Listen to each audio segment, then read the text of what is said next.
Nshuti bakundwa ndabagumbiriye mu izina rya Yesu ndongeye kubaramutsa kandi uyu munsi twongeye kongera kuganira kwa caganiro Irembo rifunganye. Uyu munsi mfise amajambo tuza gusangira atwereka inzira ya mbere ituganisha mu Irembo rifunganye. Reka dusome mu gitabo c'ivyakozwe n'intumwa igice caho ca 3 n'umurongo waho wa 19.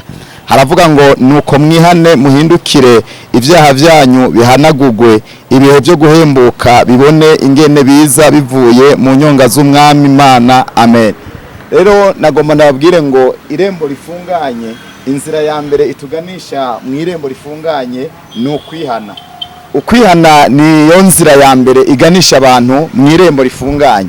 Nagomba nakubwire ngo ukwihana suko tugenda turabivuga cyangwa se suko tugenda tubibwira abantu ngo je ndihanye ndumwihane cyangwa suko abantu babona ngo ninjirira ngaha nsengera ngaha, siko kwihana. Ariko kwihana kwiza ni vyamwa twama inyuma, biseruka inyuma, kuko ibiba mu mitima yacu nivyo biseruka inyuma. Iyo twihanye neza mu mitima yacu tukihana tukirinda icaha, bigaragarira mu ngeso zacu. Inyuma hanze mu kibano turahinduka, abantu batubona twarahindutse, abo tugenda n'abatubona twarahindutse, mu mvugo zacu barabona ko hariho changement y'ubuzima bwacu ukuntu twahindutse. Rero agakiza kacu gaserukira mu ngeso zacu, nibiva mu byo tubwira abantu cyangwa se ngo abantu batubone ngo twambaye nk'abakizwa cyangwa tugenda nk'abakizwa. Si iyo ngaruka, ariko ingaruka yo kwihana nuko ivyiva mu mitima yacu nivyo bizabitangura kugaragarira hanze abantu.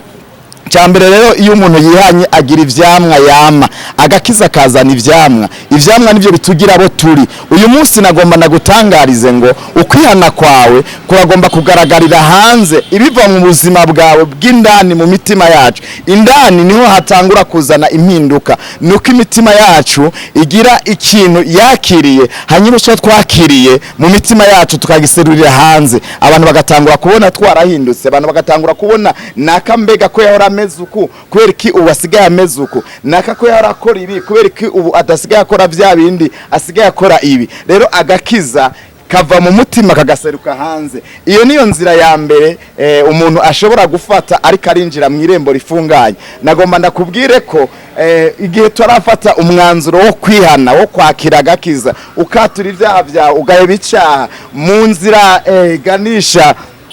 ganisha mu Irembo rifunganye, ntuburafata umusimamo. Ariko ico nico kintu ca mbere umuntu ashobora kwerekana. Iyo twihanye by'ukuri tukihana, niyo nzira ya mbere ituganisha mu Irembo rifunganye. Ubutaha tuzobabwira inzira igira kabiri yerekana umuntu kari karagana mu Irembo rifunganye. Imana ibaho umugisha kandi Imana ibahezagire. Cyari iki kiganiro, reka turangize dusenga. Mana mushobora byose, turasengeye umuntu wese yakiriye kino kiganiro kandi akirushiriza kugikurikirana. Ndasengeye umuntu wese kiriko kirahindura.